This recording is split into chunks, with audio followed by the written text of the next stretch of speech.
Ben, why am I so good at procrastinating?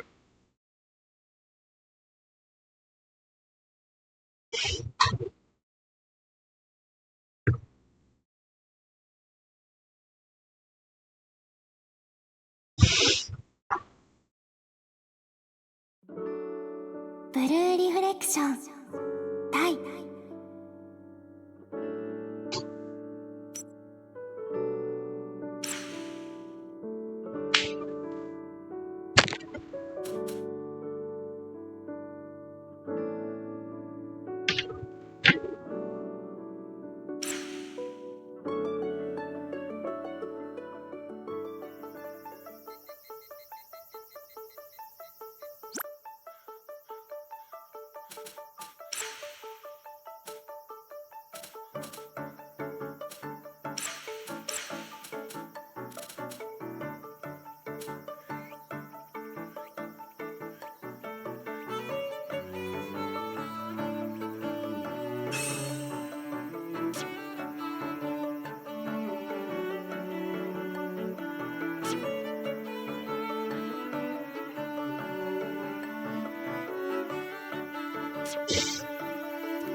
どこに行こうかな。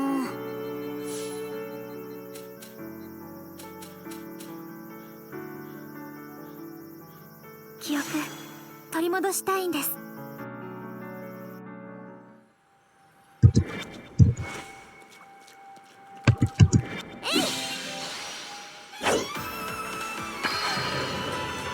邪魔するなら容赦しないよ。行きましょう。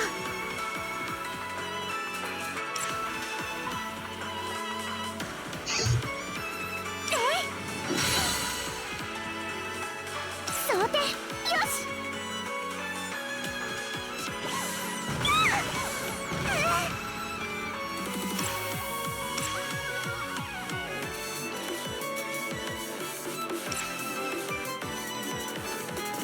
行きましょう。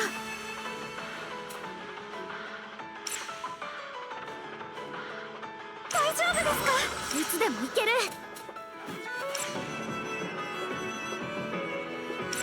これがいいわね。想定よし。当たって打ち抜く。さあどう動こう。いつでも行ける。仕掛けます。大丈夫ですか？この力でみんなを守る。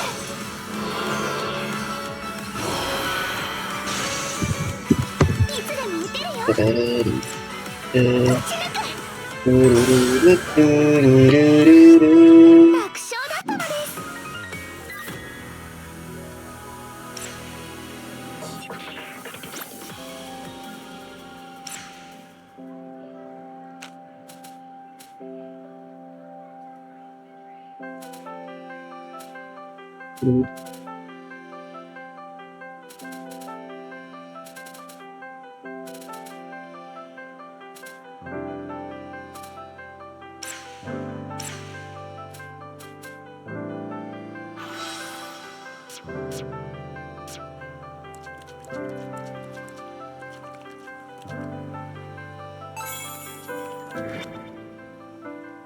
スマット。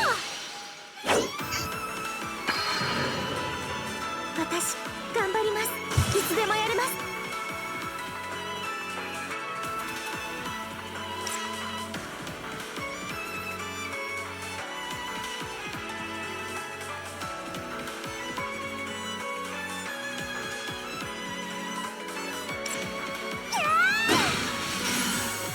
どうしようかな。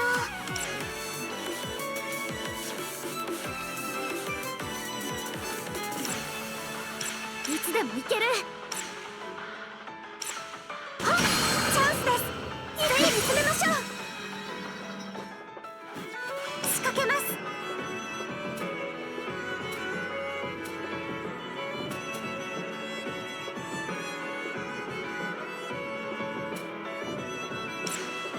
大丈夫ですか？よし、私の番。いつでもやれます。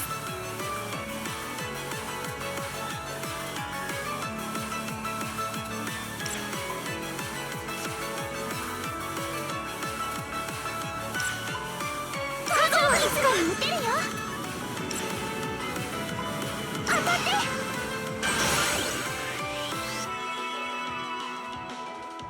いつでもやれます。いつでもいける。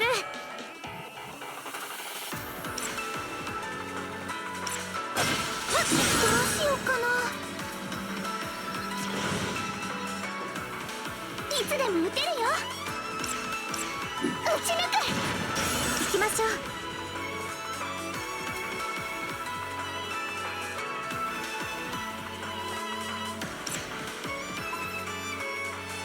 大丈夫ですか？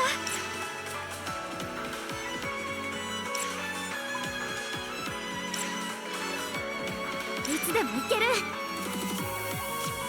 これがまだまだいけるでしょう。行きましょう。よ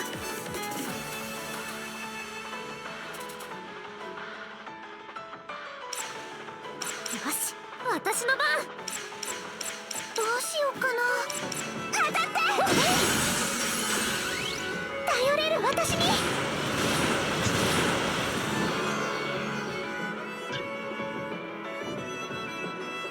はっ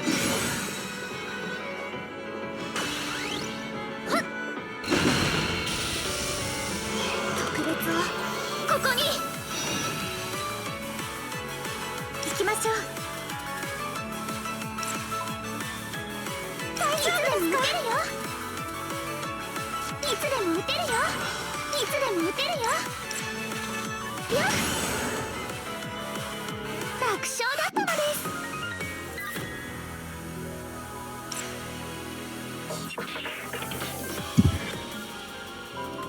ボンスマット。ボーンシューマット。仕掛けます。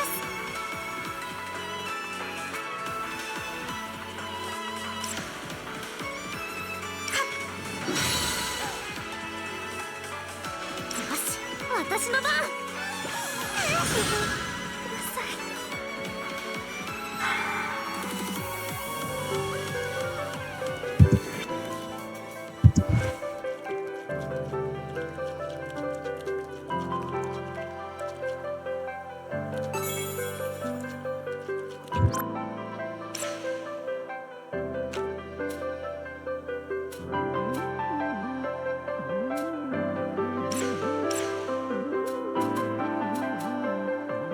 助かります。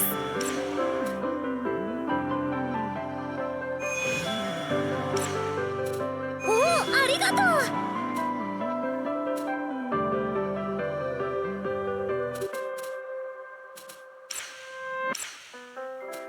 助かります。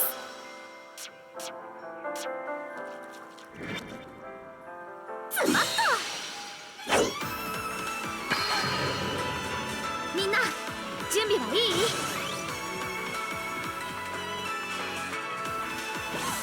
大丈夫？まだちょっと休憩する？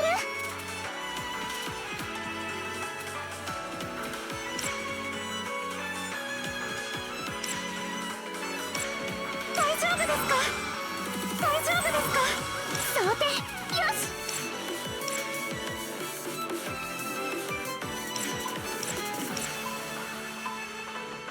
吹き飛んで。よし、私の番。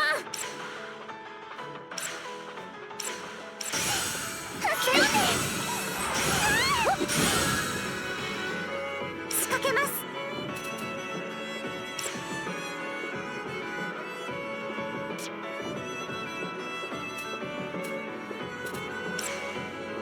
大丈夫ですか？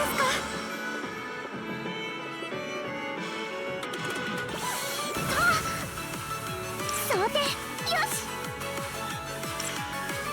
吹き飛んで。どう動こう。行きましょう。大丈夫ですか？想定よし。撃ち抜く。楽勝だったのです。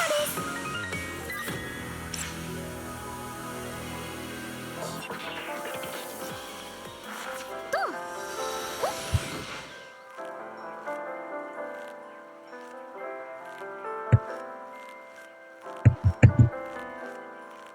ほっ。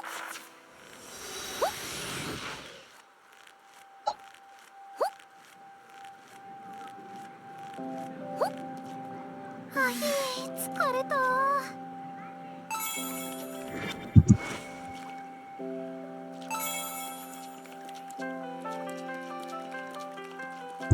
えい、邪魔するなら容赦しないよ。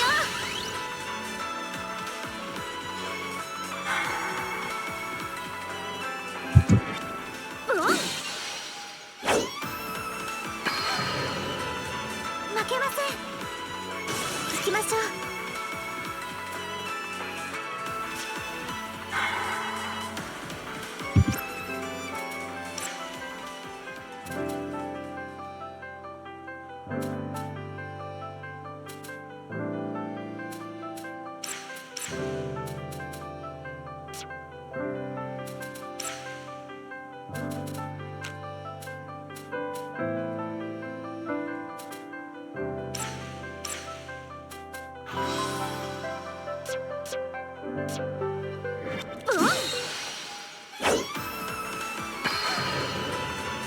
戦闘開始だね。どう動こう。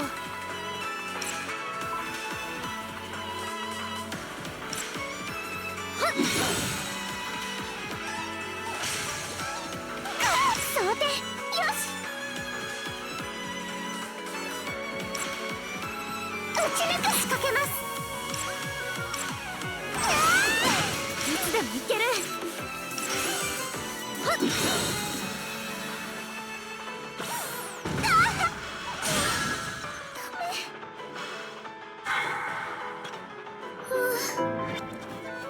ズバッと負けません。さあ、どう動こう。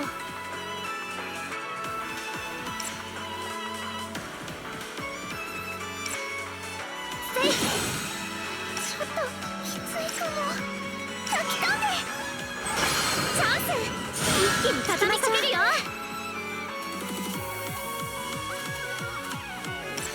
大丈夫ですか？いつでもいける。せい、行きましょう。大丈夫ですか？大丈夫。さあ、どう動こう。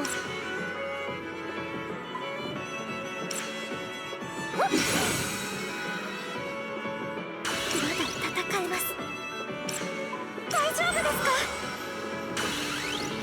よし、私の番。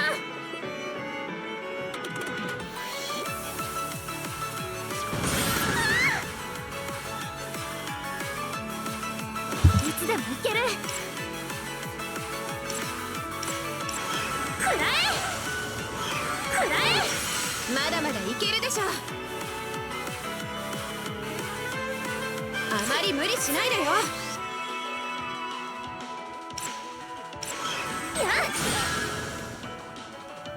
楽勝楽勝。負ける気がしないよ。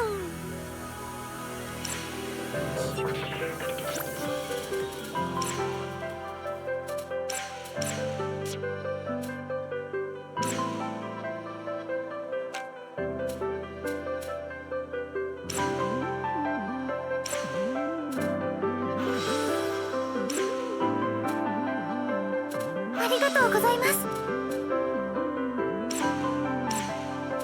助かったよ。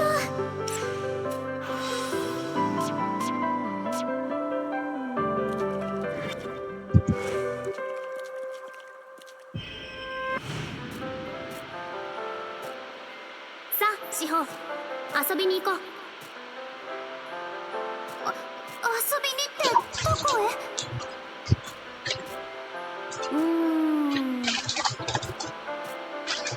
決めてなかったんですか？あ、じゃあ私ゲームセンター行ってみたいかも。どんなところなのか気になってたんだ。え、行ったことないんですか？ないよ。本当にバレエ一筋なんですね。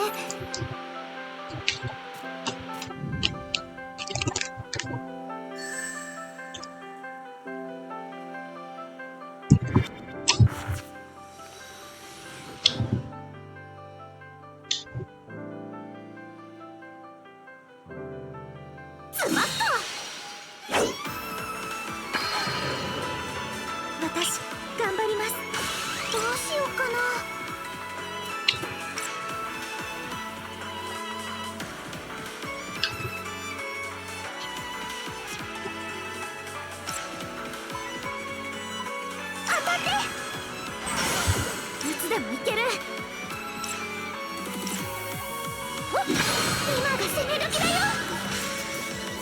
いつでもやれます。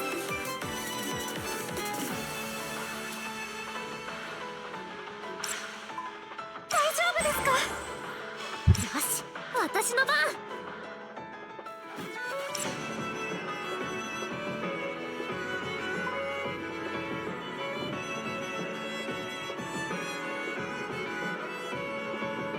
どうしようかな。当たって。はっ、仕掛けます。当たって。大丈夫ですか。よし、急いで回復を。ちょっときついかも。当たって。ほっ、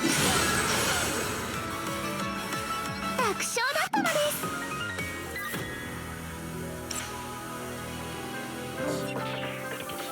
取っておこう。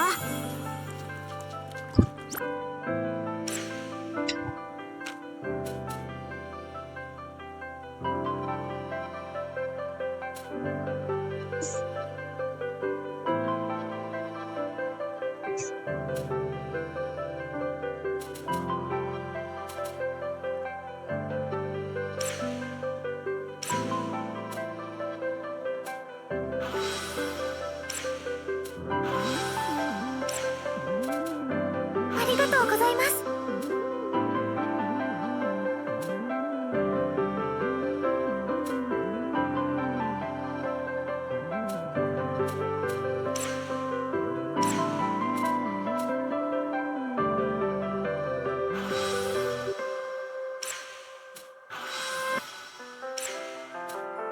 ありがとうございます。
手強そう。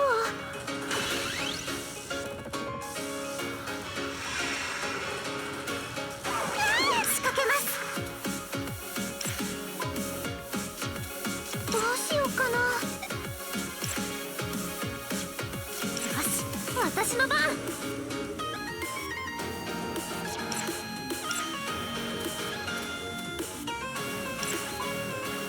行きましょう。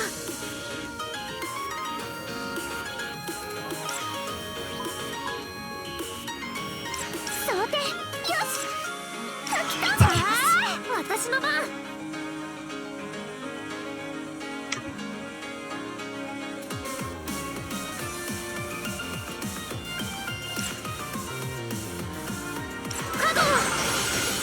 これがいいわね。いつでもやれます。大丈夫ですか。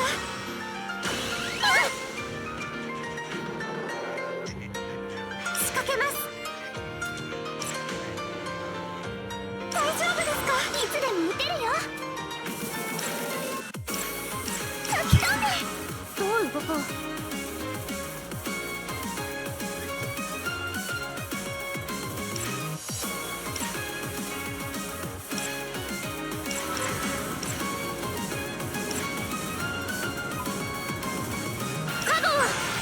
これがいいわね。大丈夫。ちょっと休憩する。まだ戦えます。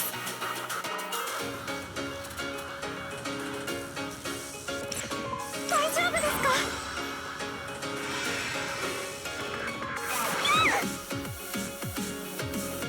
まだまだいけるでしょ。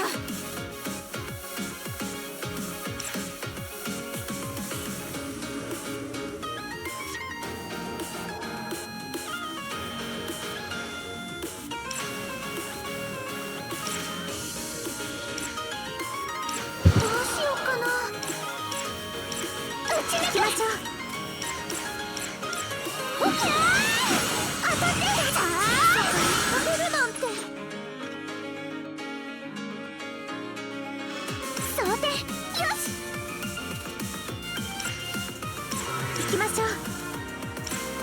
大丈夫ですか？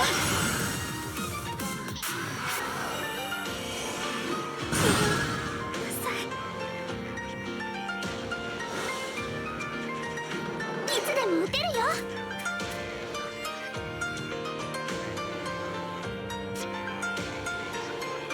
装填よし。撃ち抜く。あまり無理しないでよ。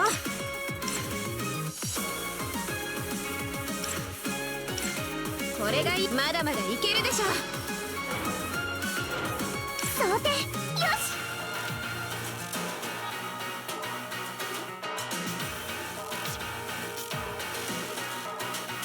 どうしようかな。吹き飛んで。当たって。安全装置よしっと。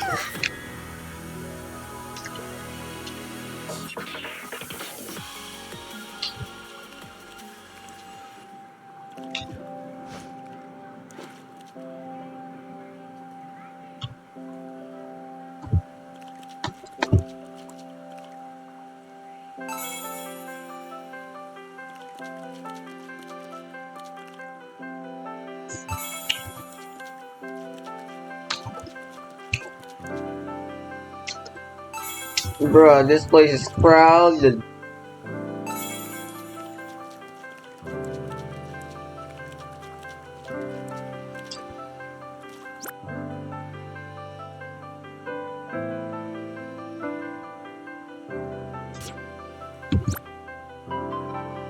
What in the actual hacking hell?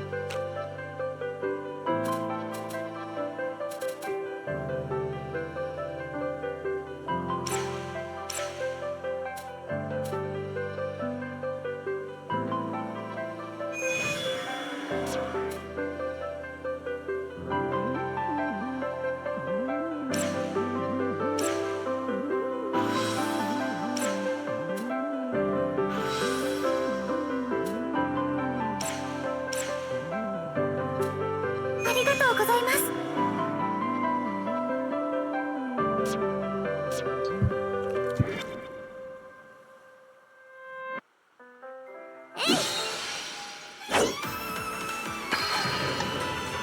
負けません。どうしようかな。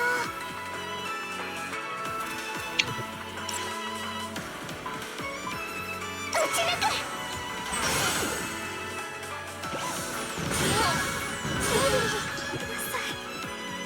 どうしようかな。当たって。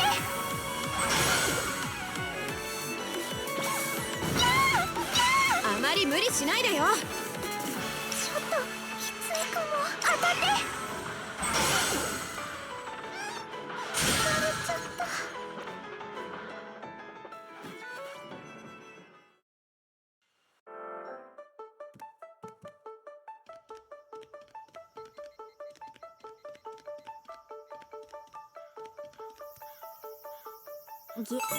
何これ。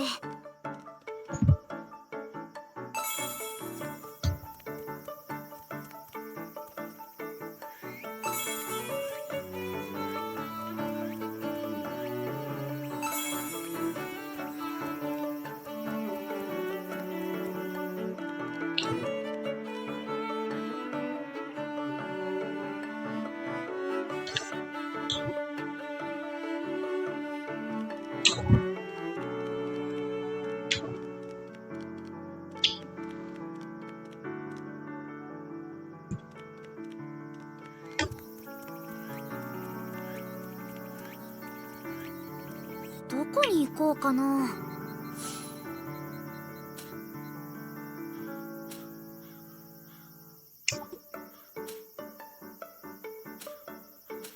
記憶取り戻したいんです。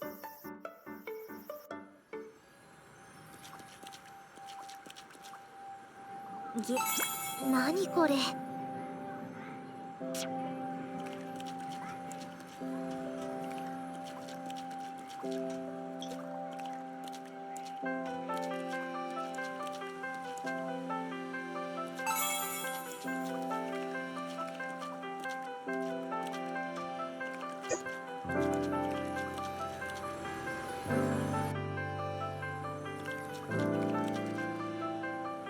か？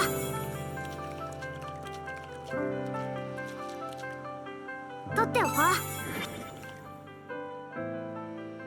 えい、バンバン行くよ。そうて、よし。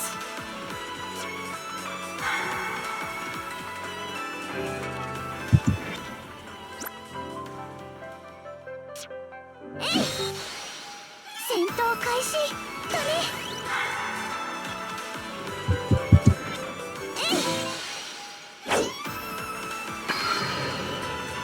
みんな準備はいい？そうて、よし。当たって。さあ、どう動こう。いつでもやれます。ほっ、今が攻め時だよ。いつでも撃てるよ。撃ち抜く。いつでもいける。いつでもやれます。当たって。完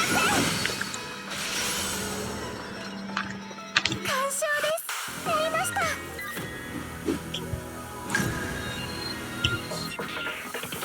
もっと強くならなきゃ。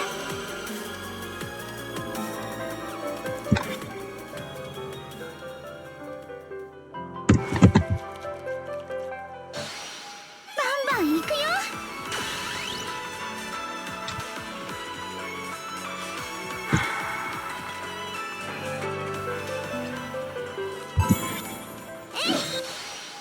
戦闘開始だね。ブオン。負けません。どうしようかな。当たって。今が攻め時だよ。さあ、どう動こう。ほっ、仕掛けます。さあ、いつでも撃てるよ。そうて、よし。吹き飛んで。私の番。行きましょう。当たって。完勝です。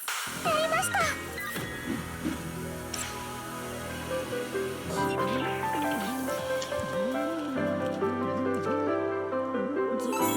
何これ。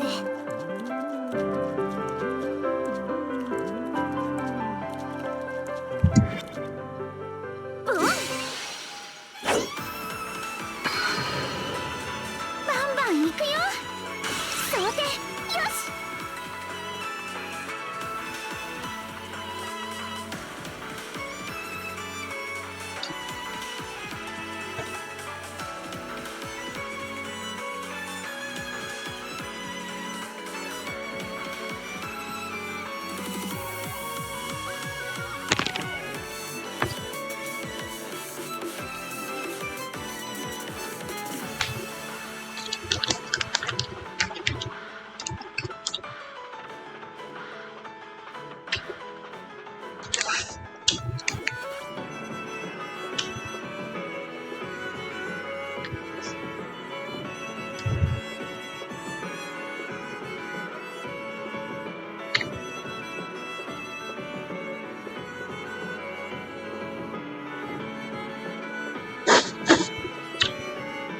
What is up, guys? DZeep here, and one of the most common comments that I see in my comment section from players that are trying to get back into Yu-Gi-Oh! Is how do I play against decks that I've never really seen before? And this can happen to any player. Maybe you haven't played Yu-Gi-Oh! Since you were a kid. Maybe you quit when Pendulums were released and now you're getting back into the game. Or maybe you took a 6-month break to do other things and now you're getting back into the game and you haven't really paid attention to the most recent releases. Regardless of how long it's been since you played Yu-Gi-Oh! Whether it was 10 years or 6 months, I know that I have 5 great tips for playing against decks you've never seen before. If you guys enjoy the video or if you find it helpful, please subscribe to the channel for more Yu-Gi-Oh! Content. My first tip is to do your homework.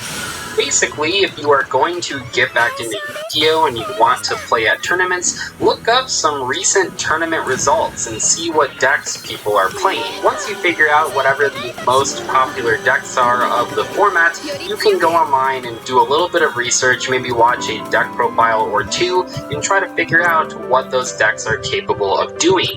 This can also help you because maybe there are decks that are topping right now that you've played against in the past, and that means you'll have a little bit more confidence playing in a tournament, knowing that one of the expected matchups you already kind of know how to play against. This happens all the time, by the way. Right now, dinosaurs are really good, and most of the dinosaurs that they're playing were released back in 2017. So even if you haven't played Yu-Gi-Oh! Since 2017, you'll probably know what dinosaurs are capable of, and that can help you out a lot in a tournament. Tip number 2 is to try and figure out the overall theme of the deck as fast as possible. What I'm talking about is trying to figure out what the deck is trying to accomplish and how does it get there.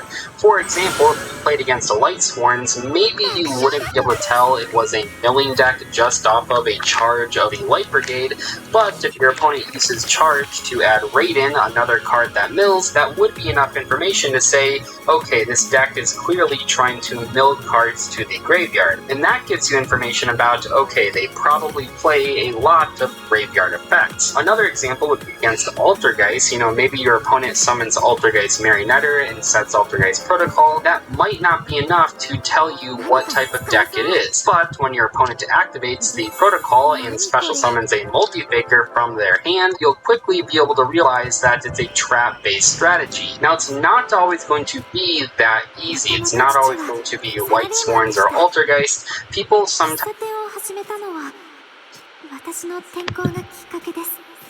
I need to check the recording actually. Good. 転校？はい。小学校の頃、私が問題を起こしてしまって転校になっちゃったの。問題を起こしたこと自体は納得してるんです。ただ、それで父がそれまでやってきた仕事を辞めて喫茶店を始めることになった。お父さんが本当だから私はまるで罪を償う。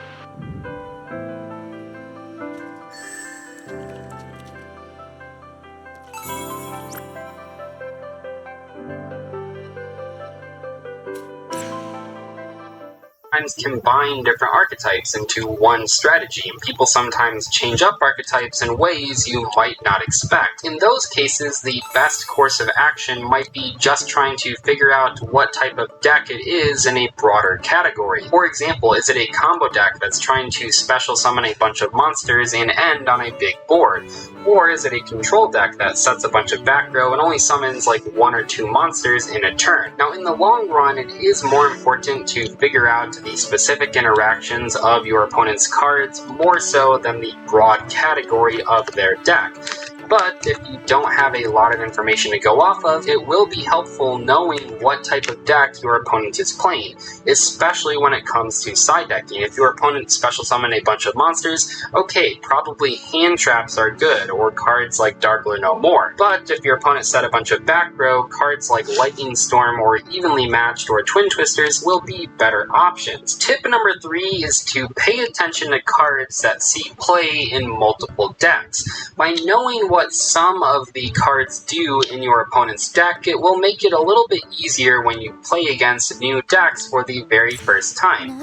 For example, a card like Borreload Savage Dragon, while it is part of the Boral archetype, it's also a card that pretty much every single deck that can Synchro Summon is going to make. So even if you don't fully understand what your opponent's deck is trying to accomplish, if they are summoning a lot of tuner monsters, you can pretty much guarantee that Borreload Savage Dragon is going to be part of their extra deck. Another way that paying attention to certain cards can be helpful is that you might start to notice patterns with certain cards. For example, Pot of Extravagance being played means your opponent probably doesn't care about their extra deck that much. Now, historically speaking, Extravagance has usually been played in decks that are more control-based. You'll see it in decks like Altergeist or Guru or whatever. But also, your opponent might be playing a deck that is a combo-based deck, but doesn't really care about summoning extra deck monsters. Dinosaurs, for example, have a lot of combos that they can do, and while they do summon extra deck monsters, oftentimes you will see Pot of Extravagance in their decks anyway, because they have so many great main deck cards. It is very important information knowing that when someone plays Pot of Extravagance, it means they probably don't care about specific extra deck monsters. That's not to say they don't have extra deck monsters that they want to summon, but it means that they probably don't have an all-important extra deck monster where if they banish it, their deck becomes completely unplayable. So when you play against a new deck that plays Pot of Extravagance, that does give you a bunch of information. Tip number 4 is to pay attention and identify the common card roles in your opponent's deck. For example, pretty much every deck has a Searcher type card. Pretty much every deck has a card that can special summon a monster from the deck, and a lot of decks have a Revival card, and a lot of decks have a Negation card as well. So these are roles that, while they might not look exactly the same from archetype to archetype, you can kind of get a good idea of what the important cards are when you play against a deck for the very first time. There are a ton of Yu-Gi-Oh! Terms out there that the community has come up with that describe these different roles. For example, oftentimes when people talk about a Stratos effect, they're talking about a monster that when you summon it, you can search one of your cards. If your opponent summons a monster and you ask what it does, they might say this is the Stratos of the deck. Now you should still read the card just in case to make sure you're not missing any smaller details, but you can at least know that it probably has a searching ability. That can be a very helpful way to cut out a lot of the confusion when you are playing against a new type of deck. You might not know what the cards themselves do exactly, but if you know the card role that it fills, that can be extremely valuable. Finally, the last tip in today's video might sound a bit strange, but basically, accept that you won't be able to learn everything about a deck from one match. And honestly, probably not even like 2 or 3 matches either. Yu-Gi-Oh! Is a very complicated game, and the metagame is always evolving. Trying to fully understand how a deck works based on your very first time playing against it really isn't going to happen in most situations. I say this because I want people to know it's okay if you don't understand what a deck does after your first time playing against it. You can use all 4 of the previous tips to help you out, but you probably won't know everything after one match, and that's perfectly fine. Yu-Gi-Oh! Like any game, is all about practice, and maybe at the end of the tournament, after playing against that new deck several times, then you'll know how it works. But that first match, yeah, don't put too much pressure on yourself to understand everything about it. That being said, I hope these tips have been helpful, and I hope that you guys take them to heart at your next tournament. I'll see you guys later. Thank you so much for watching today's video. Goodbye.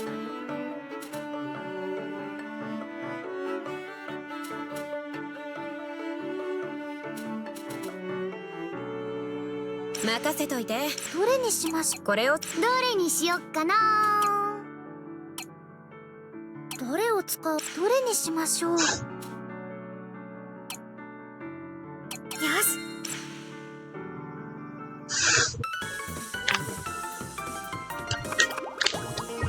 What is up guys, DZ here. Today I want to talk about 5 common mistakes that might be costing you duels. A lot of people are getting back into the game now that locals have opened up again, and a lot of people picked up Yu-Gi-Oh! Over quarantine, and now they're going to their first locals. So I thought I would make this video to help out those types of players, but actually I feel like this video can help all sorts of players because I think nobody out there plays perfectly every single match. This video is not about laughing at people that make these mistakes. This video is all about improving as a player if that's what you're trying to do. Maybe it's not about getting a top at a big tournament, but if you're just struggling to do well at locals, I'm pretty sure that these tips are going to help you out. If at least one tip in today's video helps you out, make sure to give this video a like and let me know in the comment section which tip you found most helpful. Anyway, without further ado, let's talk about 5 common ways you might be throwing away wins. First up, playing into impermanence columns. Infinite impermanence is a very commonly played hand trap that also has a bonus ability while on the board. It says, target one face-up monster your opponent controls, negate its effects until the end of its turn, then if this card was set before activation and is on the field at resolution, for the rest of this turn, all other spell and trap effects in this column are negated. If you control no cards, you can activate this card from your hand. Now when I say avoid playing into the infinite impermanence column, a lot of you guys probably thought of the very common misplay where one player activates a set impermanence and then the other player later on in that turn activates a spell or trap card in that column, which then makes it so the effect of that new spell or trap card is negated because it was activated in the column that infinite impermanence was set. Now don't get me wrong, that is a very common misplay and you should avoid it at all costs. But also, infinite impermanence has another misplay that a lot of people don't talk about, which is basically when your opponent has back row cards, but they don't have 5 back row cards, make sure you don't play your spell and trap cards in the same column as your opponent's back row. I've seen this over and over again, and honestly, I've gotten wins because my opponent made this misplay. If your opponent has like 3, 4 back row cards, but they still have one column open, play your spell and trap cards in that open column so that they can't chain infinite impermanence on one of your monsters to negate your spell or trap card. That definitely is a misplay that I see a ton of players make, maybe even more so than playing a card in a column where infinite impermanence resolved after it was set. Infinite impermanence has been a very popular card for a now, so make sure you are really paying attention to which columns you activate your spell and trap cards in. Next up, try to avoid side decking going second cards when you're going first, and then also try to avoid siding going first cards when you're going second. Now this can be a bit tricky because a lot of the time your opponent will be the one choosing who goes first or second, but you can make an educated guess and probably say, okay, my opponent is playing a combo deck, I won game 1, I saw what they were playing, they're probably going to go first in game 2, and then you should side deck accordingly. This is especially true if you're the one that gets to choose who's going first in the next game. Why are you side decking into evenly matched if you know you're going first? That's a card you basically will never be able to use, because assuming you set up a board of even one card, evenly matched is a very awkward card to get value out of. That's not to say that you'll automatically lose if you side deck a card like evenly matched when you're going first. You might even get a funny win off of it, but in general, it's not the most consistent option. Now sure, sometimes there are reasons to side deck going second cards when you're going first. For example, if I'm playing against a Mystic Mind deck, yeah, I'm going to keep Harpy's Feather Duster in my deck even if I go first, just because I want more outs to Mystic Mind. But just in general, I have seen at a number of tournaments over the years, people draw really awkward opening hands in game 2 when they're going first, and they chose to go first, where they draw multiple going second cards. And I have to ask myself, well, why did they even bother side decking those cards in? That doesn't make a lot of sense. So yeah, while everything does have its exceptions, and there are cases where side decking going second cards when you think you're going first can be valuable, I would advise against it because oftentimes it can just make your hands a lot brickier. In fact, this is why sometimes you'll see people bait their opponents into thinking they're going second, but then they actually make them go first just so that they draw a bunch of going second cards and they're unable to combo off. so keep that in mind when you are playing your decks. Make sure you're not side decking cards that are only good going second when you know you're going first. Next up, and I know I've mentioned this one in past videos, but I feel it is one of the most important tips, especially at locals. Make sure your opponent has paid their cost to make sure they have selected their targets before you respond to their cards. You have no idea how many times I've seen someone activate Twin Twisters and their opponent immediately flips the back row before the other player has even discarded a card or targeted the cards that they want to destroy. Keep in mind here, this is not only because this is a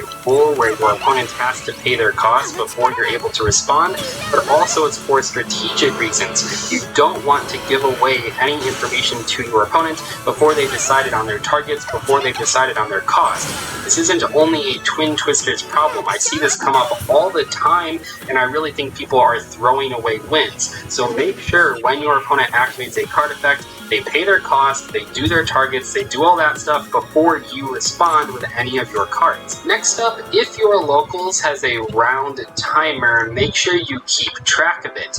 This is a good general tip for any tournament. Back when we had bigger in-person events, those ones would always have clocks, of course, but I know not every locals does that. If it doesn't, maybe they do like a 10-minute warning or a 5-minute warning before the round is about to end, but just in general, try to be aware of how much time there is left in the round.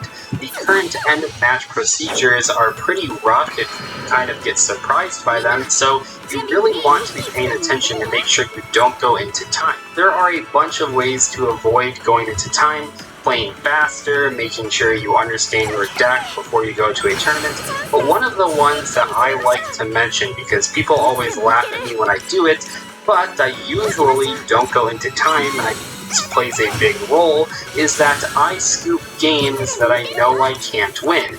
People always get mad at me, especially when I'm playing online, that I scoop games way too early, as they say, but I do that because it saves a lot of time. If I'm going second with a trap deck like Altergeist, I'm probably not going to beat a full Drytron combo board. So if my opponent starts comboing off and I look at my hand and go, okay, I have no hand traps, I have no board breaking cards, I just scoop that game to go to the next one. You should probably know what your deck is capable of doing when going second against big boards. Do you have hand traps? Do you have cards like Kaijus or Forbidden Droplet in the main deck?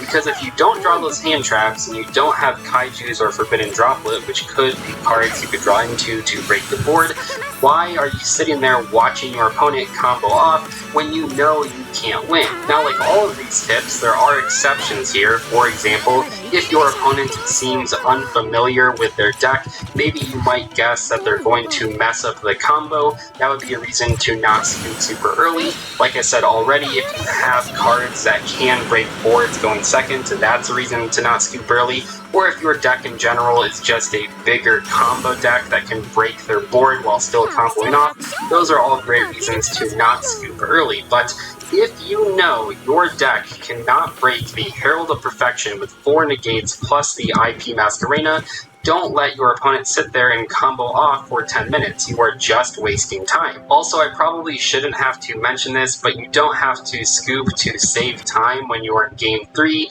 Obviously, if it is the last game of the match, you might as well play it out, just in case your opponent messes up, even if they are a very good player. I'm mostly talking about scooping early in games 1 or 2, just so that you have enough time to finish the match. And also, just make sure that you are playing at a good pace. Yeah, one person might ask you to play faster when you're playing at a perfectly acceptable pace, but if it happens week after week where pretty much all of your opponents are asking you to play faster, that might mean that you need a bit more practice to really get ready for a tournament.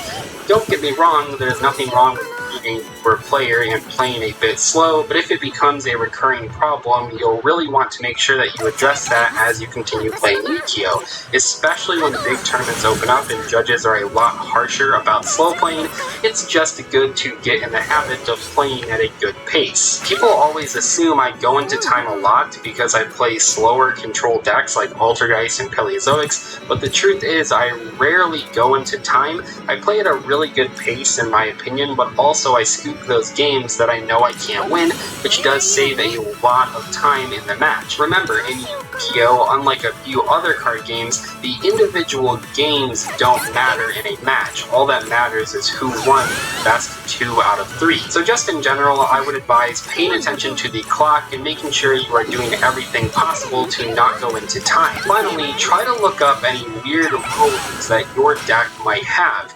Especially if your deck is newer, or especially if your deck is lesser known, you want to make sure that you understand not only your combos, like I mentioned earlier, but you also want to understand your rulings. Not every Yu-Gi-Oh! Card is the same. There are a lot of very specific rulings in this game, so you want to make sure that you understand the basic and not so basic rulings of whatever deck you're playing at a tournament. You might not know your opponent's deck at a tournament, but at the very least, you should know your deck quite a bit, not only with those combos, but also with the rulings that your cards might have.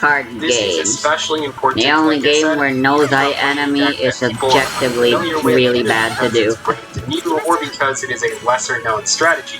So really make sure you know your rulings so that when a question comes up in a match, you are pretty confident when you answer. Of course, if you get confused about a ruling, even with your own cards, make sure you call a judge over to help out. I am aware a lot of locals don't have judges, but if yours does, make sure to use them if you have any questions. Anyway, that is all for today's video. I hope you guys enjoyed it. Like I said, let me know in the comment section below which tip helped you out the most, which one of these things were you doing that maybe you can improve upon in the future. Remember, no one plays perfectly, there's always room to improve, but I hope that these tips were able to help you guys out. I'll see you later, thanks so much for watching, goodbye.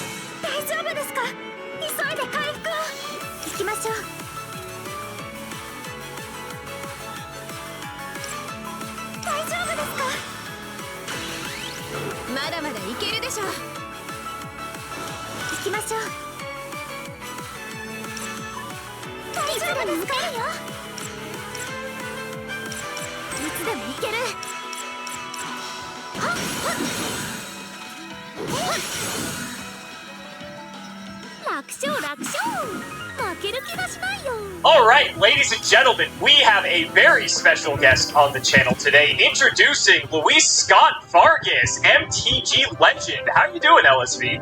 I'm doing great. This is going to be a lot of fun. I've seen videos like this, and I'm excited to take a crack at it. So why don't you go ahead, for those who don't know who you are, introduce yourself a little bit, and tell us what you know about Yu-Gi-Oh!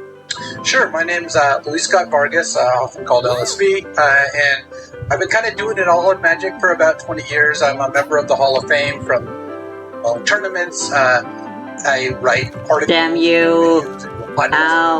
Resources. I've kind of been around the block when it comes to Magic, and what's funny is I've never played Yu-Gi-Oh! I don't actually know the rules. I know a little bit about it. I know about Revised White Dragon. I know what the cards look like. I know there are traps, but in terms of actual how to play a game of Yu-Gi-Oh!, I've never done it. So this will be a lot of fun then. So what we're going to be doing today is I'm going to be showing you Yu-Gi-Oh! Cards, and as I show you some, I'm also going to explain to you the rules and some of the basic mechanics. And based off of your knowledge and mastery of Magic, you're going to try to evaluate these to see, from your perspective, if you feel like these cards are worthy of being banned or not, by Yu-Gi-Oh! standards. Sound good? Yeah, sounds great. Okay, perfect. So, obviously, since your knowledge is very limited about Yu-Gi-Oh!, let's go ahead and start off with an easy one. Let's start with a monster card. So, this is a little critter known as Sangen.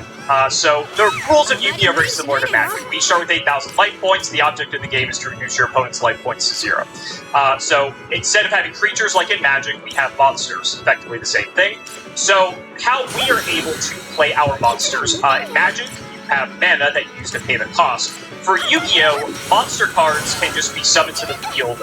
We get what's called a normal summon, which allows you to, once per turn, place a monster on the field, either in face-up attack position, which is vertically oriented, like you see in this picture, or set that monster in face-down defense position. So it hides the identity, so there's some unknown information there. And depending if it's in attack or defense position, that's what stat is currently applied. We also have what's known as a special summon, and special summons are very frequent. They're basically extra summons you get in addition to your normal summon each turn, and there's no limitation on special summons. We'll see a few of those cards later on here. So why don't you go ahead and give Sangen a read. Right, so Sangan's a little dude, 1,600 is just not very big as far as I know. But when it dies, you get to go search up a different monster, or I guess the same one. Looks like you could grab another copy of this. I would not be surprised if this is banned. I'm actually going to guess that it's banned. The repeated being able to get more copies of these and then just be able to play them sounds pretty great to me. Sure. So just right off the bat, you think this is banned. That's it. Yep, that's going to be my guess. Sure. So, starting off, somewhat strong, this was banned at some point. Very early on in Yu-Gi-Oh's history, this card, as you mentioned, you were able to search multiple copies of itself. There's also another card called Witch of the Black Forest, which is effectively also Sangan, but instead of for 1,500 or less attack, it lets you search for 1,500 or less defense. So we actually had even more searchers that could search the same copies of themselves. And you can see how that could get really out of hand, right?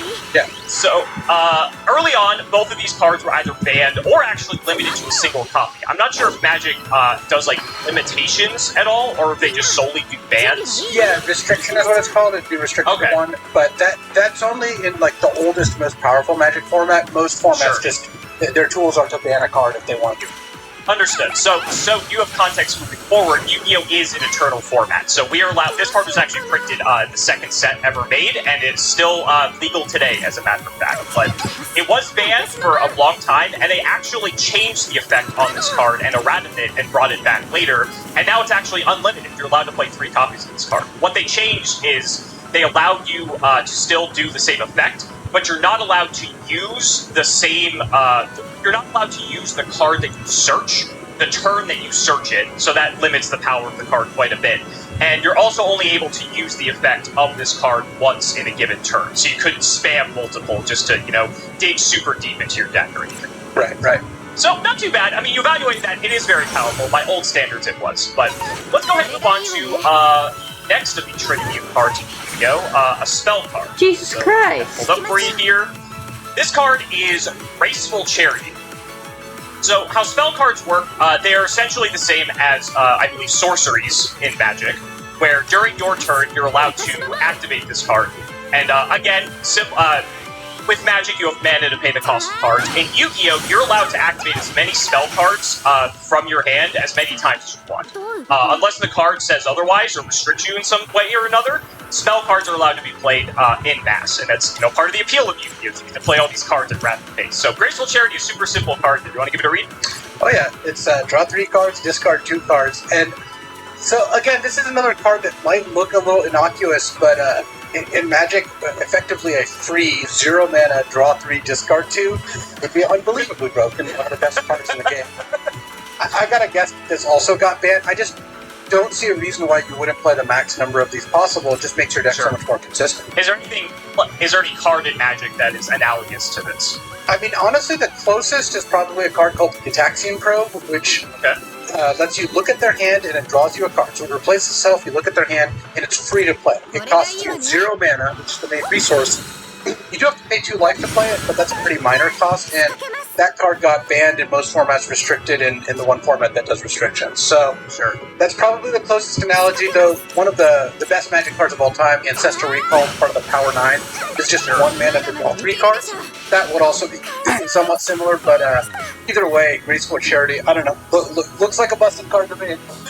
Well, you would be correct, because Graceful Charity is in fact banned, and has been banned, I want to say, since 2005, so it has been banned for almost 20 years now. And as you said, there is no chance this card is ever going to be banned, because similar to Magic, I imagine, the graveyard is, of course, essentially a second hand in a lot of instances, so it may not be Pot of Greed, where, you're using 1 card to draw 2, but fueling the graveyard, Graceful Charity is incredibly powerful, and by modern standards, like you said, this would be played in max copies in every deck possible. So, alright, you are on a good streak so far. Let's finish the trinity of types of Yu-Gi-Oh! Cards, so then we can start getting into some of the good stuff. So, this is Ring of Destruction. This is a trap card. So, how trap cards work is, unlike spell cards, trap cards have to be set face down for the turn that you set them. And then afterwards, they can either be flipped up and activated at instant speed, either during your opponent's turn, or even during your own turn, if it's the turn after it was already set. So, again, you're able to set, 3 or 4 of these face down if you have them in your hand, and then after that turn passes, you can fire them at will if you wish, just for context. So, Ring of Destruction, another simple card. Go ahead and give this one a read. Yeah, so it's a trap, and it just says destroy a face-up monster, and inflict damage to both players equal to its attack. So the only cost to this is you have to wait a turn, basically? Correct, yes. So you can't activate it immediately. You just have to set it face down, and then once I pass play to you, at any point during your turn, Yu-Gi-Oh! Has phases similar to Magic. I'm able to activate this card, and I can use the event. This one's closer to me. I could see why this would be very good. My guess is it's not banned, but that's just because you're trading just 1 for 1, you're both taking damage, and you have to wait a turn for it. But it wouldn't surprise me if it was banned. I'm going to guess that it's not banned. Alright, and you are correct. This is not banned. This card actually was banned for a short period of time, but not for the reason you might think. So the main reason this card was banned is actually the last part of text that says inflict damage to both players' life points equal to its attack. The issue with this is that this actually, in some instances, if a player was losing, but both players' life points were low, would actually force draws. And so no one really wants to deal with draws, especially in tournaments, and so they actually banned this card. It was actually quite good in old Yu-Gi-Oh! Just 1 for 1 spot removal was actually totally fine. But then you could also, let's say you're really ahead on life and your opponent is low.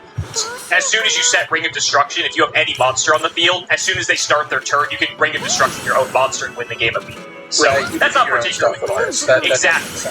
Exactly. So what they actually did was they errated it and brought it back, and the new text says you have to target an opponent's monster. That monster has to have less attack than your opponent's life points, and to avoid the draw situation, they made it so that you take the damage first, and then your opponent takes the damage. So they put a lot of restrictions on it, and as you can imagine now, the card is not very good, so it is at 3 copies. Okay, so that's effectively the trinity of cards that are available in Yu-Gi-Oh! So now you sort of have an understanding of what we're working with here. So I'm going to show you a card now. This is a much newer card. There's a little bit of text on this, but a lot of it's just kind of redundant. So there's only 2 main things that this card does. Why don't you go ahead and give this card a read? I know Wrestler Pancratops. Mm-hmm. If your opponent controls more monsters than you do, you can special summon this card from your hand. You can only special summon this once per turn this way, and it's got a quick effect. You tribute 1 Dino Wrestler monster, then target 1 card your opponent controls, destroy it, this effect once per turn. So is tribute discarding a Dino Wrestler or something like that? So tributing is when the monster is on the field, you would send it to the graveyard. Okay, so sacrificing. Yes, sacrificing, effectively, yes. Gotcha. And so quick effect means that it's an instant speed effect. So you're able to use this during either your turn or your opponent's turn at instant speed, in reaction to something else, for example. And this can destroy other cards other than just monsters too. It says target 1 card, correct? Well, this card seems really strong. So you get to special summon it if they just have more than you do, which means they start with 1 monster, and you just immediately play this first and then start playing things the normal way. I guess I don't know what other Dino Wrestlers there are, if there's really cheap ones or ones that have effects when you tribute them or something, ways to make that second ability cheaper. The whole package here looks really good. I guess I would guess this did get banned. It looks pretty obnoxious too. Just having this in a deck with a ton of Dino Wrestlers means that it's pretty hard to make any sort of headway on board. They can always just trade for 1. So yeah, being able to play this for free, I guess, is the reason I would say this is pretty strong. Okay, final answer. Yeah. All right. Well, actually, this may shock you.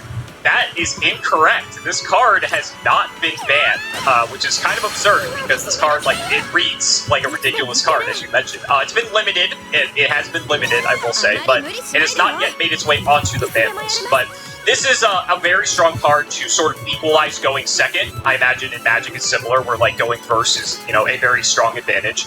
And there's a handful of cards that are similar to this. You mentioned other Dino Wrestlers. Realistically, you don't care about any of the other Dino Wrestlers. Quite frankly, a lot of the other Dino Wrestlers are not very good. People would just play this card in their sideboards, and if they knew that they were going to be going second, they would board this card in and have a really strong edge going second, depending on what the opponent was going to be. Something else you may have potentially missed, this card has 2,600 attack points, which is massive. So this could basically just have a huge presence on the board to make it so that it can run over your opponent's monsters, and then if your opponent tries to do anything to this card at quick effect speed, you can distribute it off and just destroy one of your opponent's cards. So as you said, it is a very obnoxious card. So I think you identified that part of it pretty well. But as far as Yu-Gi-Oh goes, it's kind of crazy that a card like this is legal and is still played. Looks pretty good to me. Yeah, it's a solid card. Yu-Gi-Oh has some pretty crazy cards. Is there anything like this in Magic at all? There are some cards. So they've been experimenting with more digital designs on Magic Arena that care about who went first or second. So like, okay. there's effects like if you were the starting player, this card is worse. Whereas if you went second, this card becomes better. It's even explicitly written on the card, which is kind of funny. So that aspect of the card certainly does exist. And then there's definitely been a lot of like equalizer type cards where like if they're ahead, do this. Like there's a card in the new set which is if they have more cards than you draw a card. If they have more creatures than you put 2 creatures into play. If they have more lands than you treasure. Like every sort of metric, if you're behind on life, you gain life. Kind of tries to catch you up, and that does look somewhat similar here. That's cool. That's cool. Yeah, I think over time, because obviously both of our games are quite old at this point. Yeah. It's cool to see like how they're still experimenting with design space and what's still available. But nice. All right, let's move on to the next one. I'm going to give you a break from long card text here. We're going to go back to a simple card. You mentioned that Jitaxian Probe card. This might be a little bit similar. Forceful Sentry. So it's a spell. Lets you look at their hand, choose a card, and shuffle that, and make them shuffle it into their deck. So basically, a 1-for-1 again. Like you're trading 1 card for 1 card, but you can just take the best card out of their hand and make them shuffle it back into their deck.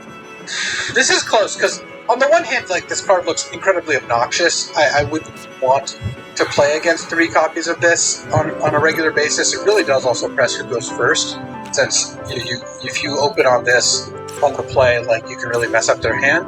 Not sure. It feels like in Yu-Gi-Oh people empty their hands pretty quickly, which might be a kind of a drawback here. You mentioned the Jitaxian Probe. That just lets you look at the hand. You're not really interacting with it. Right. You get the card back if you draw a card, so it's still like kind of a 1-for-1. This you don't draw a card to make them one of their cards.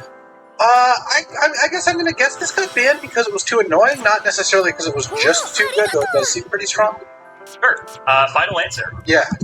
Well, you are correct. It was banned, and there's multiple reasons for its banning. So this card was released in the 3rd set, I want to say, for Yu-Gi-Oh! And there were multiple cards that were similar to this. Another one was called Confiscation, where you pay 1,000 life points, look at their hand, and you get to discard the card instead of shuffling it back into the deck with this card. And then the 3rd card, called Delinquent Duo, says pay 1,000 and then randomly discard a card out of your opponent's hand, and then your opponent also discards a card out of their hand. So it's a 1 for 2 effectively, but there's a degree of randomness to it. So these were known as the unholy trinity of like hand destruction, and back then you were able to play all these in 3 copies for a very short period of time. So 9 hand destruction cards, and again, there's no mana system in Yu-Gi-Oh, so you can kind of see where this is going, right? Yeah. Someone just opens with 2 or 3 copies, and they're fun. It's a non-game at that point, yeah. So these got limited very, very quickly, and then similar to Graceful Charity, I believe they got banned around the same time. One thing that's very interesting, and I'm not sure if this philosophy is also true for Magic, is that hand knowledge in Yu-Gi-Oh! Specifically is very debilitating just because of the fact that the games can end so quickly that having full hand knowledge, especially on turn 1, can mean that you're essentially going to know everything your opponent has, and the game is effectively going to be over. I'm not sure if Magic, like hand knowledge, is in a similar situation, but I'd be curious to hear. Yeah, it kind of depends on the speed of the game. Like you said, the faster a game is, the more important it is to look at their hand. And there's some formats that really, a lot of the gameplay revolves around that, and some that it's less so, but a card like this in Magic would be very strong. In fact, there's a card called Thoughtseize where pay 2 life and you look at their hand, you make them discard a card. Like that's exactly the same. And that card was printed originally in like 2008, and it's gotten reprinted a bunch of times, and it's always been one of the best cards in any format that it exists. I can see why. I can also see people really hating to play against it as well. Yeah, there's definitely that too. Well, let's get on to another trap card. As you can see, we're going Monster Spell Trap just to keep some variety here. This is another simple one. Right, Solemn Judgment. When a monster or monsters will be summoned, or a spell/trap card is activated, pay half your life points, negate the summoner activation, and destroy that card. So before you get into it, one thing I also want to specify here is next to where it says trap card at the top, you see that there's that little arrow symbol. Yeah. That's to signify that this is called a counter trap. So spells and traps have what are called subtypes, which sort of divide them into certain categories.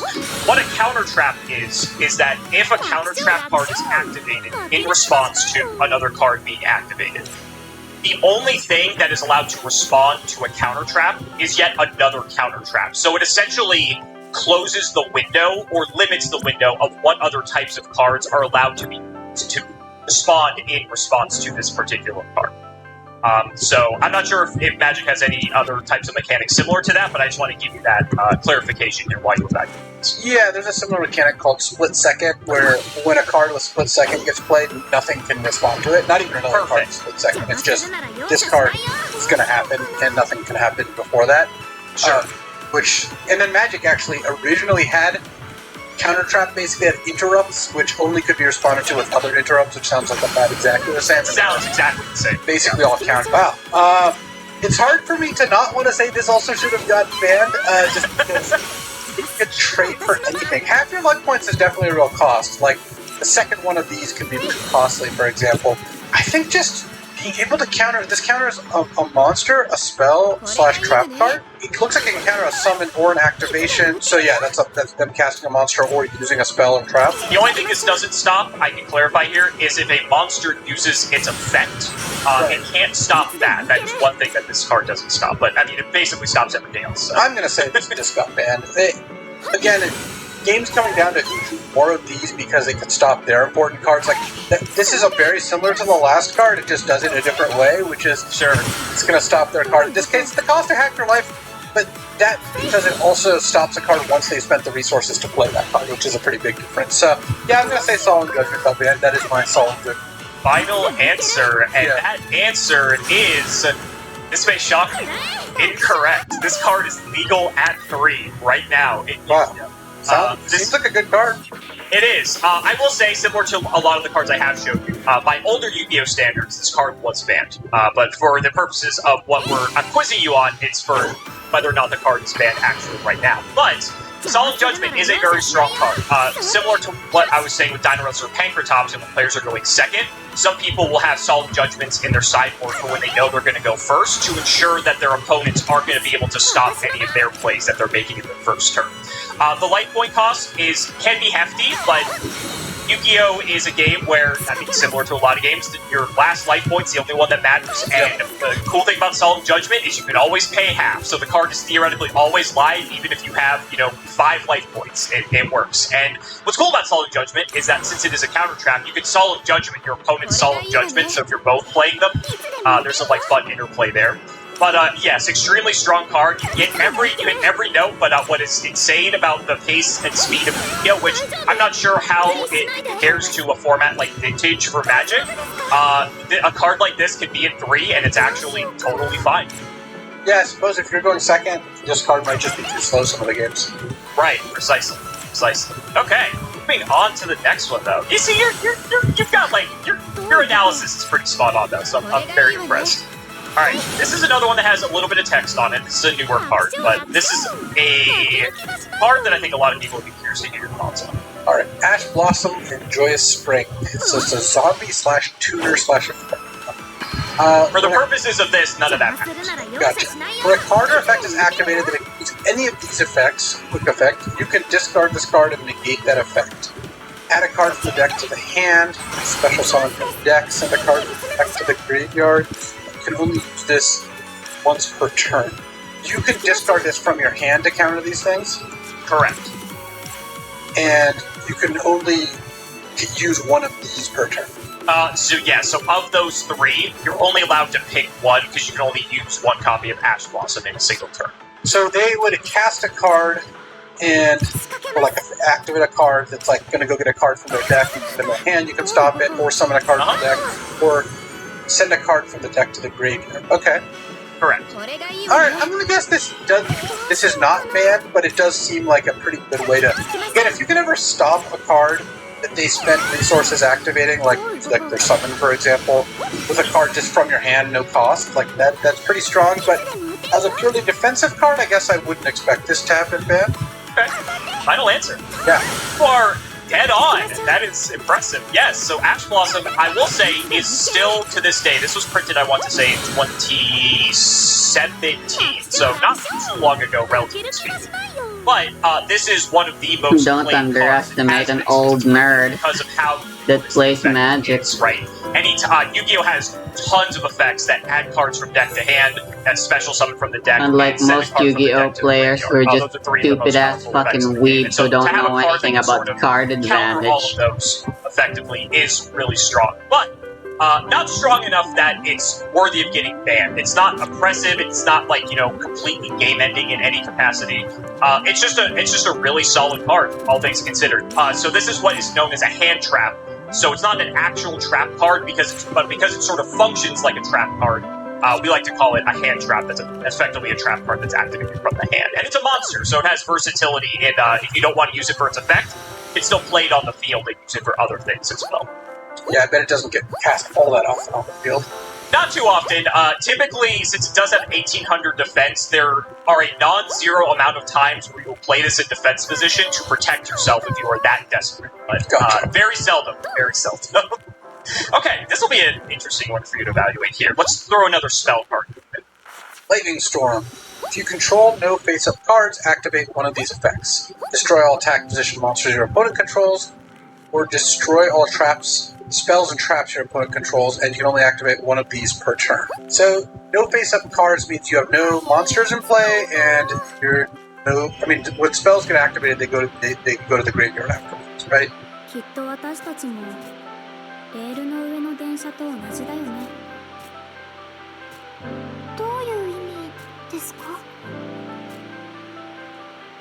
私たちは大きく道を外れることはできない。今日私たちはちょっとだけ脱線したけど、でも明日にはまたいつも通りの日常に戻る。脱線したままだと戻ってこれなくなっちゃう。だからレールに乗って進んでる。ゴールもわからないままね。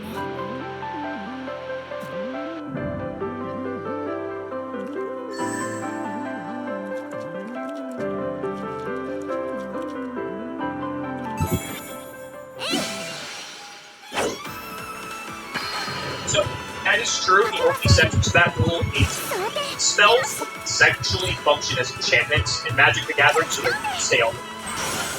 And then we also have equip spells, which are the equivalent of artifacts. So those will also stay on the field unless the monster also goes through. There's also another subclass of trap card that traps which you can play. あまり無理しないでよ。 As far as that. Potentially. I guess this is not bad. It does seem good. Like, you don't understand for overextending, like whether that's attacking monsters or spells and traps. It seems like it's pretty punishing, but also, like, having some cards just means your opponent can play around this. Like, it's like you're gonna play on them, slow play a little bit, and if you've got stuff in play, you can past this, so there's gonna be some times where you play wanted to, so I'm gonna guess not. Let me ask you this. Are there here seeing essentially a zero-cost like? Well, so yes and no, but part of it is a zero-cost borderline thinking where deploy things fairly efficiently.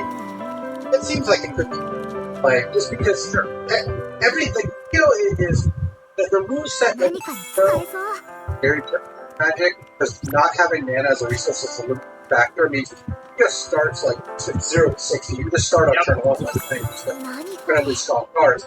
Magic has this like rampant period. So worldwide to Magic kind of costs 4 or 5 mana. You play it on the turn. It's just a very different game. This card would obviously be incredibly busted in Magic, but every Yu-Gi-Oh spell would, because Magic has no mana for your spells. They're free. They get a lot more powerful. So every spell we read, if it was in Magic at 0 cost, would absolutely too good. So that's just fun. It bypasses that. It is funny. Basically, everything is much more powerful. mean like real viewers. It's just, of course, it's kind of wild. Now we call it a battle. Everything's just getting thrown at them as quickly as possible. And I'm saying that you are correct. Lightning Storm is not banned. I believe it's either limited or semi-limited. Semi-limited as well. Is that 2 copies? But 2 copies, yeah. A lot of people think it shouldn't exist because and the difference between 2 and 3 is so marginal that it doesn't even matter. But that's neither here nor there. But Lightning Storm, very strong card. Everything you've said so far has been on point, but not good enough to be banned. Cards like this are necessary to sort of equalize the game, like you said. So you're doing spectacular. Let's go ahead and see if you can keep it up with this next one. Here's another trap card. Turn from a different dimension. Pay half your life points. Special summon as many of your banished monsters as possible. And then during your end phase, banish all monsters that were special summoned by this effect. I assume you can just immediately attack with them. It doesn't say you can. And for context, banished is the equivalent of exile in Magic. Gotcha. I mean, this is just very clearly a combo card. If there's a way to banish a bunch of monsters and have monsters that are particularly good to just come in for one hit, whether they have like an effect used right away that's really good or just it makes a lot of stats. This is tricky, because this is one where I could definitely see this as being like an engine card for a busted combo deck, but I would have to know how easy it is to banish monsters. Like, if there's a spell that like lets you banish 3 monsters from your deck, combined with this, it would just be completely out of control. I guess I'm going to guess this did get banned, but honestly I can believe this either way, because it's just, this is very context dependent based on what else is around. Sure, final answer. Yeah, I'll guess that it did get banned. Alright, and the streak continues. You are correct. So this card's been banned for quite some time, for all the reasons you mentioned. There are several cards. I don't want to say there's several cards that can immediately banish things directly from the deck, but there are plenty of ways, especially when this card was very prominent, that can banish cards at a fast enough pace that as soon as you would see this card essentially dispels win the game. And again, pay half your life points is completely trivial at that point. It's cool because you can bring back up to, so we only have 5 monster zones, right? I believe in Magic there's no limit to how many you have. So there is a somewhat limitation on how crazy this card can get, but if you see lethal and you have this card set the turn prior and you have enough guys that are banished, you can just flip this up and just the game is immediately over at that point. There weren't many cards back in the day when this card was legal that there was a degree of counterplay to it. But what's also neat is that you can also use this card either defensively, so let's say your opponent's trying to lethal you can activate this, bring back all your monsters, and essentially create a big wall so that they can't pierce through it. Maybe buy yourself a turn. You're kind of desperate at that point, but it's not impossible. Or, by bringing those monsters back to the field, you can then use them for either other types of summons or different plays as well. So, very powerful card, a very ban-worthy card, and as you said, not surprised to see it banned in the slightest. Okay, let us get to our next card here. This guy's one of my favorites. This guy Makura the Destructor. Right on. It's a 1600 attack, 1200 defense. Warrior. During the turn this card is sent to the graveyard, the owner of this card can activate trap cards from his or her hand. Ooh. This card seems cool. So when this thing dies, you get to bypass waiting a turn and just immediately have your traps just pop off. I'm going to guess this didn't get banned, but it does seem like it has a pretty cool effect. I mean, maybe making your traps go off a turn sooner is really busted, but I don't know, this card seems sweet. I'm gonna guess it did. Alright, final answer. Yeah. You are incorrect. The streak has ended. Makura is an extremely busted card. Even by today's standards, people still lab with this. It's banned, but people lab the potential that this card would have if it still had its original effect. It's legal in the sense that they errated it, and now the errata says you can only activate 1 trap card. Being able to activate unlimited trap cards was a bit too insane, and we've seen plenty of instances where people think, yeah, could this card would come back? Absolutely not. Makura is insane. There's so many enablers, too, to get this card to the graveyard immediately compared to the old days as well. This card enabled a myriad of first-turn kill decks, and was put on the ban list very quickly as a result. Well, that's a big miss, then. Yeah. When you're sidestepping an entire mechanic of the game, I don't think it's too much of a surprise at the end. But he still has really cool art. He's very Yu-Gi-Oh-like. Alright. This is a very iconic card for Yu-Gi-Oh! And a very cool one at that. See what you think of this one. Old Sarcophagus. Spell. Banish one card from your deck face up. During your second standby phase after this card's activation, add that card to your hand. So, how many turns is that? That is 2 turns. So the standby phase is effectively the upkeep in Magic. Gotcha. So you'd play this, next turn you wouldn't get it, turn after you'd get it at the start of your turn. Correct. Okay, I don't think that this is was banned then. I do think obviously it's got some power to it. Having to wait 2 turns feels like an eternity in Yu-Gi-Oh! So I suspect this didn't get banned, but I'm sure it did enable some pretty good combos. So this is a pretty cool one. Gold Sarcophagus, for a bit of trivia more for you, was actually one of the first prize cards when Yu-Gi-Oh! Was first starting up its tournament circuit. I believe this was 2006 or 7. I want to say this was the prize card that was awarded. So this was actually really hard to get your hands on. And back in the day, Gold Sarcophagus Yu-Gi-Oh! Was a slower game. Gold Sarcophagus was actually incredibly powerful because the games did go long enough that you see that second turn and actually searching the best card in your deck effectively was actually quite powerful. Over time, however, as you mentioned, the game has sped up rather rapidly, and getting to see your second turn sometimes isn't enough. But I will say, however, while this card is not banned, so you are correct, you can breathe a sigh of relief, it is actually limited. It's been limited, it's kind of gone over the ban list, but it is limited because the fact that it banishes a card immediately out of your deck, you talked about cards to combo with something like Return from mentioned that we looked at earlier, there are plenty of cards that either have an effect that activate when they get banished, or there's a way to retrieve that card from the banish zone to do something with it, so it sort of accelerates the speed of your deck. On paper, it would take 2 turns to get that card. By modern Yu-Gi-Oh! Standards, you're seeing that card immediately because of the effect of that card itself or some other card to combo with it. So it's still a very strong card, but definitely not a ban. Gotcha. This one's gonna be interesting. So here is another trap card. Vanity's Emptiness. Neither player can special summon monsters. The card is sent from the deck or the field to your graveyard. Destroy this card. So I mentioned earlier about continuous traps. That's what that infinity symbol is next to the trap card text. So this card, when you activate it, at any point, it will stay on the field until either it gets destroyed by another card or its effect, in this case itself, can potentially destroy it. Yeah, there's a card. There's a bunch of cards similar to this in Magic, and basically they get banned if they're too obnoxious. This does seem pretty annoying, especially if you could build a deck where, if they can't kill this and you're able to stop cards from going to your graveyard, you can make it so maybe lock them out. They can't really do a whole lot.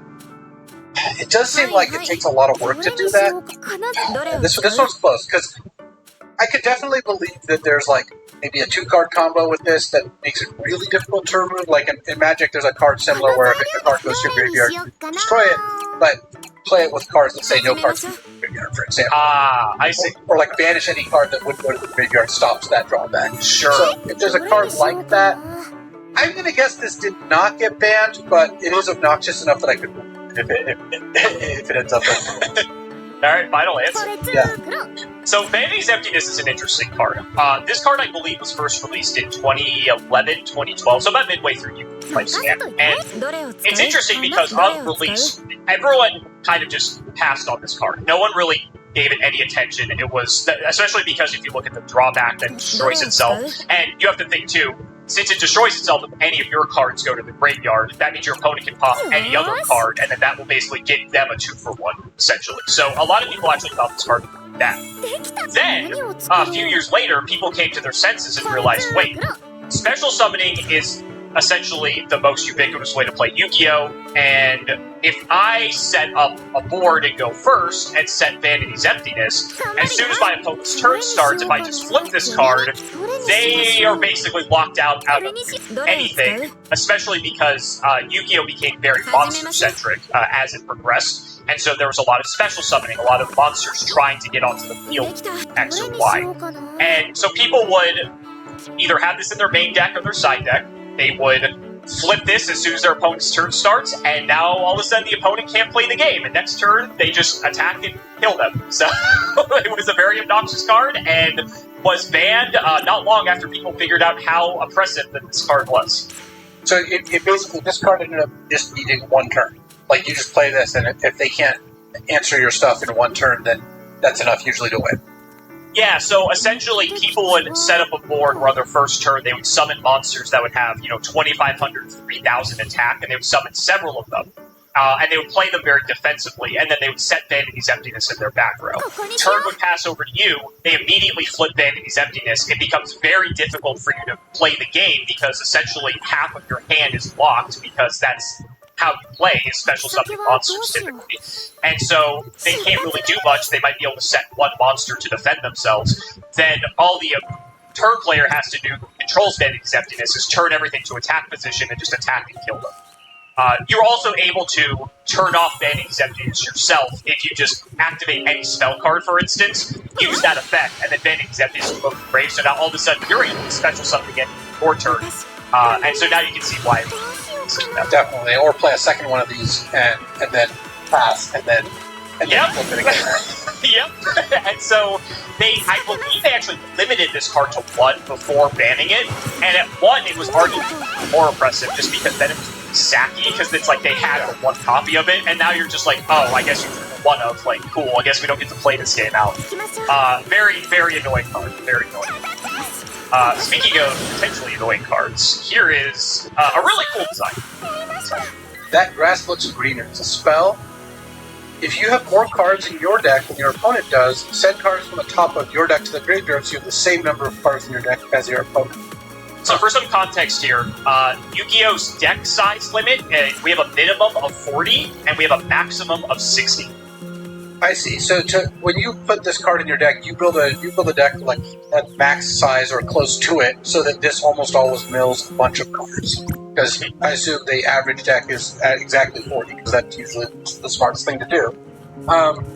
Yeah, this is completely just... If there's a combo card where like sending 15 cards to your graveyard is really strong, then this card looks like it would potentially be bannable. If there isn't, then I'm going to discard. There's a lot of formats where this card can just do nothing. Sure. I'm going to go ahead and guess... I'm going to guess this did. I'm going to say that it enabled some kind of combo. It's a complete shot in the dark. So, you are correct. This card is banned. I am going based off of... So, we technically have 3 different formats. The non-Asian regions abide by, like, a different ban list than the Asian regions. And then our arena equivalent, Master Duel, also has its own restricted list, so it's kind of confusing. But in the version that we are going by here, the TCG, this card is banned.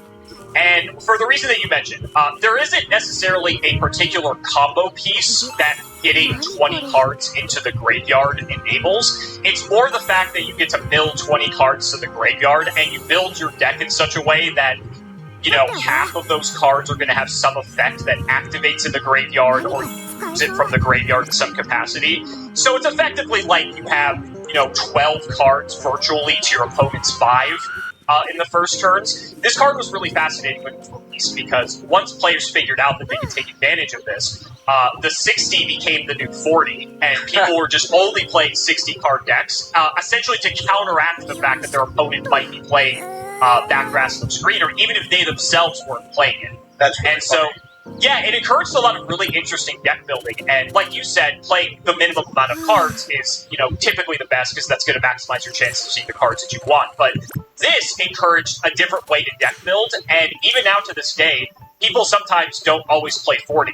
60 is sometimes still common, because the amount of what we call starter cards, or cards to really get your combos going, might be high enough that if you run the probability, you're reducing the likelihood you're going to maybe draw a combo piece that you don't want to see. I need to show this card to So it Tori. actually makes sense for you to